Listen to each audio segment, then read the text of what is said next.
Prepare to break the sound barrier in this week's Transformer Spotlight as we do a deep dive into Studio Series 86 Thundercracker, the first Studio Series 86 Decepticon to be released with the new Seeker design.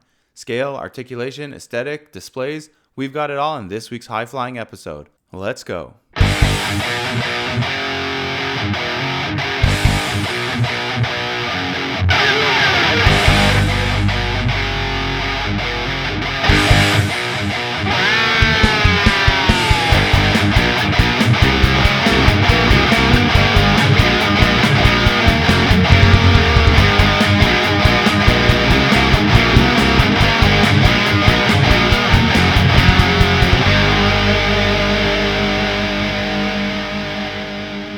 Another major Transformers release has hit the shelves, or should I say skies, and this time it's none other than Studio Series 86 Thundercracker.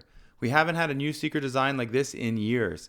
As great as the last Seeker mold was, it was definitely time for a new one. And what better way to launch the new Elite Decepticon Air Command than with the Studio Series 86 line, where we get the classic G1 inspired character brought to life with modern engineering, updated sculpting, improved articulation, and screen accurate bot and jet modes. Interesting that they started with Thundercracker rather than Starscream, but I'm not complaining. He is one of my favorite characters of all time, and that just means that we'll be getting a ton more Seekers soon.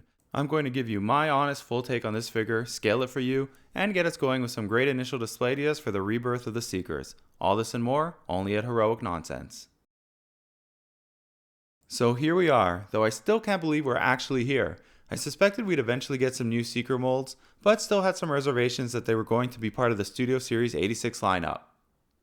Well, no need to worry anymore because the new Decepticon Seekers are on their way, with Thundercracker as their vanguard. And I couldn't be happier, even though I had some initial reservations when I first saw the official images starting to pour through.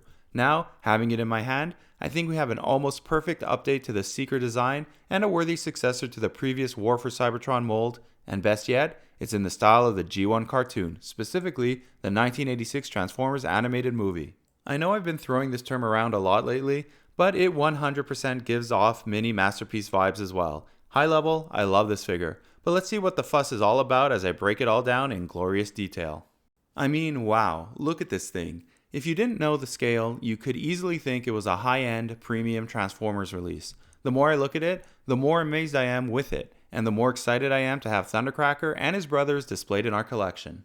I'd say that the first two things you notice when you look at Thundercracker is how streamlined the design is. Very smooth, very clean, as well as how well the essence of the cartoon design is captured in this figure. With the greatest cartoon inspiration coming from his head sculpt, which in my opinion just knocks it out of the park, especially with that menacing smile. Not only that, but it has the light piping for the eyes, which looks great, especially when playing up the lighting from behind.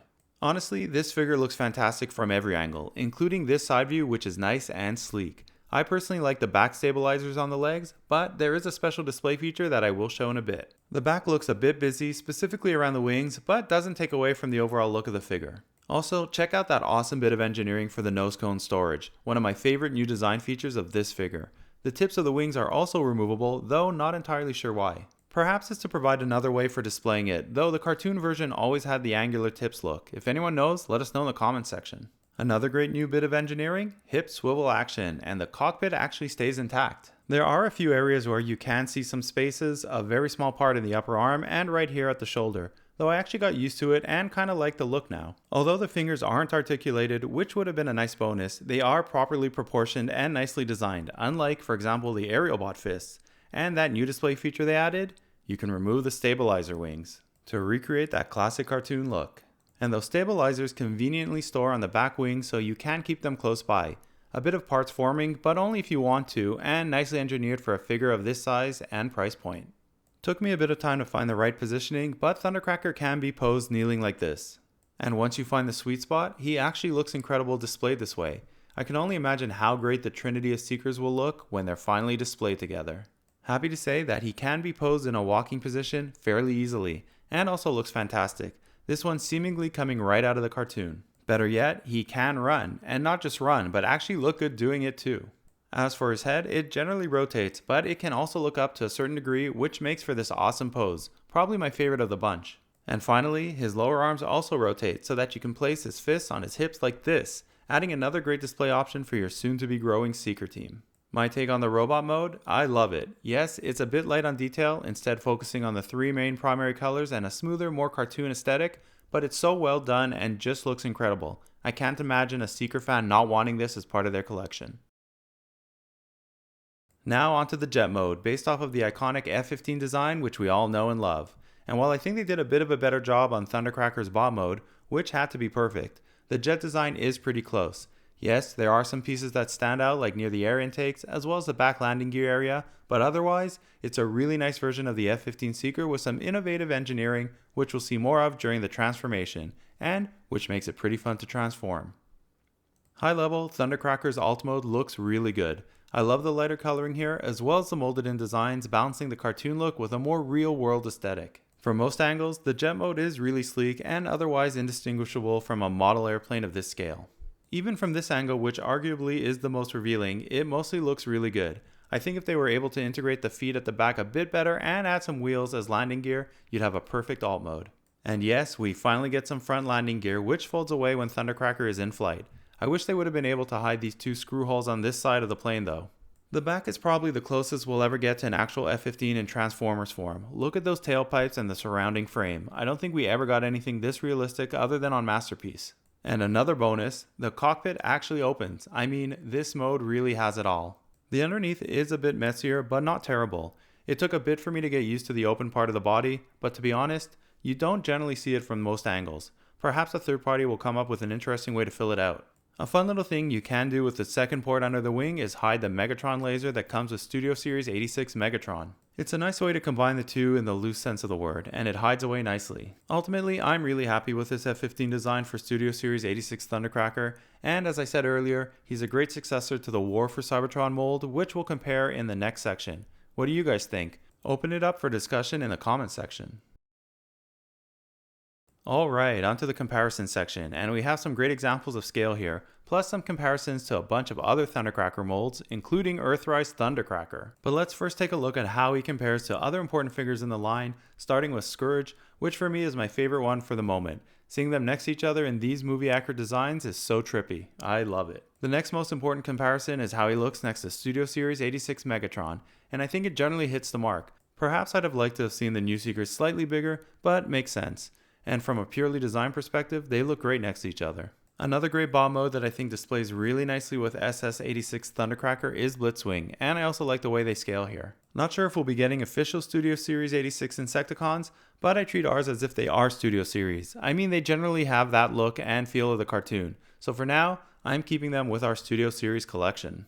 As for the cone heads in the previous mold, given that they're generally different designs, I think they still work and scale well together, at least until we get the Studio Series versions.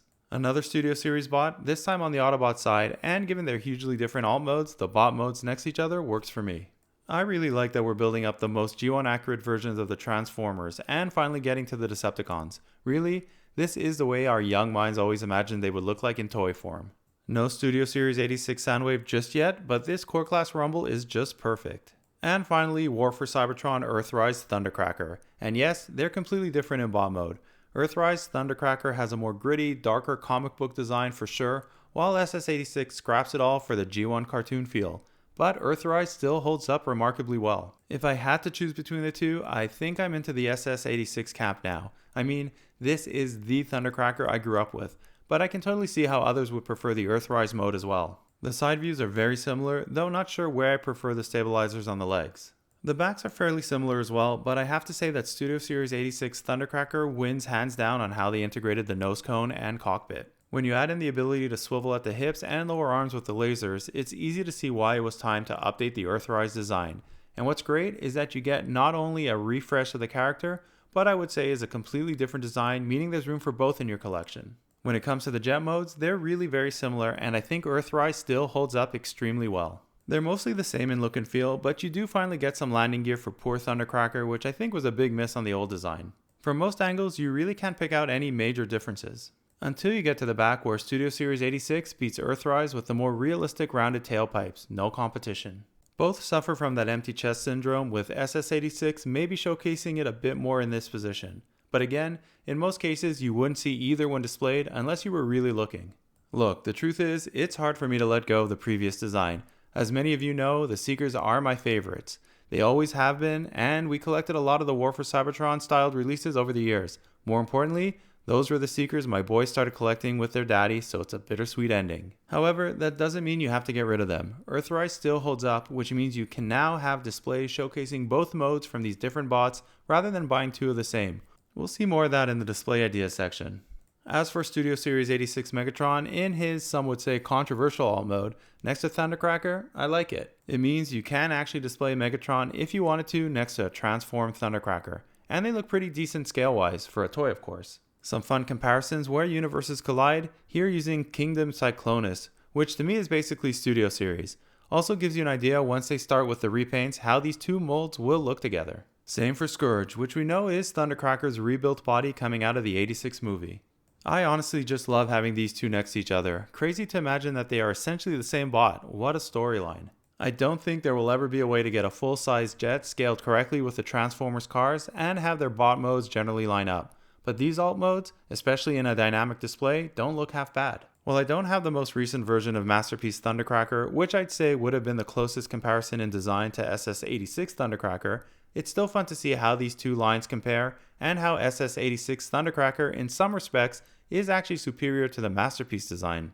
I still really like this Masterpiece version of Thundercracker. It's another take on this iconic character, but I love the smaller mini Masterpiece version we now have as well. And it's really fun once you start bringing them all into the mix. It truly is Transformers Generations, with my original being of course the most important centerpiece. It's truly amazing to see how far we've come from the 80s toy, which honestly was my favorite, to where we are now, in a way full circle. The iconic 80s toy finally brought to life from the cartoon. Really fun to display my original to Studio Series as well. Once they all come out, I will most definitely create a display of all of them to show you guys.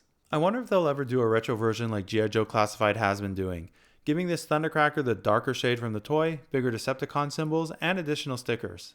For now though, I'm happy having these two next to each other just as they are, but you have to admit, that initial design even for the 80s was unbelievable. Funny enough, the original got the tailpipes in the back right, way back then. Nice to see the new mold going back to its roots. And something I didn't realize until now, the original also had a gap under the body in jet mode, albeit less pronounced. I didn't get around to transforming my Masterpiece Thundercracker, but I did the next best thing. I grabbed one of my Masterpiece Skywarps to give you a little taste of this line's design. And while you just can't beat a Masterpiece Seeker in jet mode, Studio Series 86 Thundercracker holds its own fairly well. So to wrap it up, I'll simply say that Transformers has always held a special place in my heart since I was a kid. And with each new era, there's a passing of the torch, bringing with it a whole bunch of new, wonderful memories. For us to still be talking about this toy line more than 40 years later means that we have something special. Let's make sure to hold on to it and keep passing the torch on to the next generations. Alright, let's transform Thundercracker. And this is actually a pretty fun one.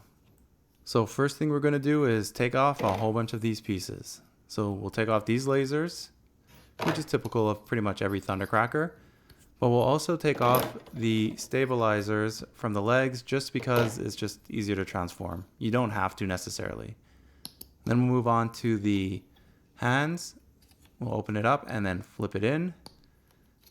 Close it back up. We'll do the same on the other side. So open up the lower arm, flip the fist inside, and close it back up. Now this next part is actually a trick I figured out. It's not in the instructions. You got to push the nose cone out from the back, and that loosens up the front so you can push it back. You can see here there was a connector piece. So now we'll just rotate it out like so. And another trick, you should close this part of the plane at this point so that the head can slide in correctly without scratching it. And then just close up both these parts.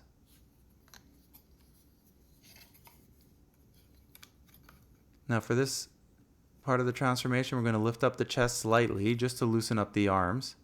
And first thing we're going to do is lift up these side pieces, which makes room for the arms to rotate in. And then we'll just push it in like this. It lines up pretty easily. We'll do the same on this side. Just make sure the chest is far enough up. And then once you do that, you can see there's a little kind of tab there. You're going to push Right there, you're going to push the chest back down, it clicks in, do the same here. And that's pretty much it for the front of the plane. Now we'll go to the back, we'll lift up the feet like this, just push it up. And then we'll open up the back part of the leg. And here's another trick. So first you're going to kind of push the leg down on this kind of swivel piece, but then you have to click it in. So you got to push hard. You'll hear a click in a second. So there you go. There it is. And again, the instructions don't tell you that. If you don't do it like this, it actually won't close up correctly. So let's do it again. We'll lift it up, push it in, and then click. Any second, there it is. Click it in, and then close the back leg up. Next, we'll bring the legs together and push them tight.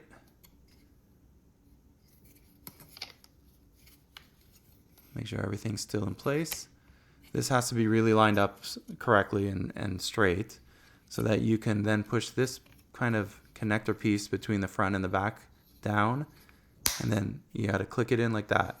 Again, not really explained well in the instructions, so a bunch of tips in this transformation video that I think will be helpful. And another tip, you see right here, it's very tight when you're flipping the wing back. So just make sure you have enough clearance so you don't scratch the paint. So far I haven't. I'll do the same here. See, it's very tight. And then we'll just push it down. Make sure it's very tight in the back as well. You gotta really push it from all angles of the wing. We're getting to the end now. All we have to do is put these stabilizers on like that, and then bring this one down, and we'll grab the other one and do the same thing. You see, that one was a little off, so now it's proper. So we'll do the same here and flip this piece down. And that's pretty much it. Just put the lasers on. Grab the other one. Like so. And we'll lower down the front landing gear. And Thundercracker is transformed. As SS86 Thundercracker is the first of the new Studio Series Seekers, I am going to start with some very specific display ideas and start growing them as we get more and more Studio Series Seekers over the next few years. And the one I'd like to kick it all off with is this one with Studio Series 86 Megatron and Blitzwing, as I feel this trio is the most movie-accurate bots we have to date for the Decepticons. I'm also throwing in the most recent Insecticons who I feel are Studio Series quality as well, and I think this setup, taking inspiration from the 86 movie, looks great. Nice, well-produced, high-quality figures that look like they were meant to be displayed together. I unfortunately don't have Studio Series 86 Soundwave just yet, but expecting he will look fantastic as well. As for setting Thundercracker up with a display stand, I really like this one that I've been using with the Seekers lately, which came with Masterpiece Loud Pedal. It's actually my favorite display for the non-Masterpiece Seekers, which I think looks amazing with SS86 Thundercracker. Plus, it has this great Decepticon symbol on the base. The display isn't too bulky either, so you can mix it in with some other figures like I've done here with Megatron, and then build it out from there. I'm still playing around with different stands for our Transformers figures, so when I land on a generic one I like, I'll definitely let you guys know. The Masterpiece Loud Pedal / Tracks display base is also really versatile for the SS86 Thundercracker figure, which gives you the option of displaying him dive bombing on some hapless Autobots. My favorite display so far has to be Thundercracker up against the completed Studio Series 86 Devastator. How amazing does this look? I actually really like the combined form of this SS86 Devastator, especially scale-wise. If you have the Constructicon set along with Thundercracker, I highly recommend trying this one out. And while we're on a combiners kick, I think the Age of the Prime's aerial bots look fantastic next to Thundercracker as well. They definitely look like they all belong to the same Transformer series, and it'll be fun to bulk up the Decepticon jets in this display as they're released. This one is inspired by more recent storylines involving Thundercracker from the comic books, including the recent run in Skybound, where Thundercracker decides to defect to the Autobot cause. This is more of an inspiration since it's really Wheeljack instead of Ratchet who makes an appearance in this issue, but I wanted to showcase the most accurate 86 Autobots right now, and Ratchet is a perfect stand-in for Wheeljack. If they ever make an SS86 style Thundercracker with Autobot symbols, I'm all in. If you purchased Studio Series 86 Megatron recently, or watched my review linked here and below, you know that he comes with a small laser version that fits into Thundercracker's hands. Using Megatron in this way with the Seekers is my preferred team up, and looks great with this version of Thundercracker, so for now, I think I'll be keeping these two together. And a preview of sorts, as I suspect Starscream will be coming out at some point soon, in case you're wondering if the recent crown works with the new Seeker mold. And while it is able to rest on the head, it's actually not compatible, so expect a new Coronation Starscream at some point down the road, unless the regular version will come with one. While on the topic of the 1986 Transformers movie, this is a great display idea as well, Thundercracker next to his future self. And while I haven't done so yet, once we get in Skywarp, I'll showcase my display idea using all the new versions of the Seekers and the Insecticons, from that unforgettable reformatting scene. Keep an eye out for that one. In the meantime, I think these two together look fantastic in a mini display. We can't forget about the current line of cone heads, which I think generally still work well with SS86 Thundercracker, though I am sure we will be getting updates of them at some point as well. For the moment though, I think it's perfectly fine to keep the SS86ers with the older models of the cone heads. Again, these older designs still hold up exceptionally well. And as we wrap up this section of the Studio Series 86 Thundercracker Spotlight, a display that I think looks incredible, which uses both old and new versions of Thundercracker. Imagine a setup like this using both versions with all the old and new Seekers lined up together once released. Out of the two previous ones, my preference would be SS86 Thundercracker in bomb mode and Earthrise Thundercracker in jet mode. And best part, you can keep both versions active in your displays. And finally, a display of my favorite group of Decepticons inspired from the movie lineup, Studio Series 86 Thundercracker and Megatron, along with the original Insecticons. Which idea is your favorite so far? Let the community know in the comments section or share one of your own. Let's wrap this spotlight all up with a nice quick look at the box art, starting with the front that has a really nice more graphic art styled image of both Thundercracker's modes. Really reminds me of his old school more evil look. Actually quite menacing when you see a close-up, a more cold, calculating feel to him here. I like the graphics they used for his name as well. The back of pack has a scene from the movie as the background. Can you tell which one it is? Also, a fun little blurb at the top right. Missed the text specs though. And we end with actually some further art on the other side panel extending from the front image to complete the full picture. So that's it for this week's episode, spotlighting Studio Series 86 Thundercracker, one of my favorite characters and recent toys to date. Just a quick note, next few weeks will be a bit sparse as I'll be in and out for some vacation time. But rest assured, I'll be back very soon with some more new and exciting spotlights of all your favorite Transformers and G.I. Joe classified figures. Until then, thanks for watching, and remember, it's all such heroic nonsense in the end. Transform!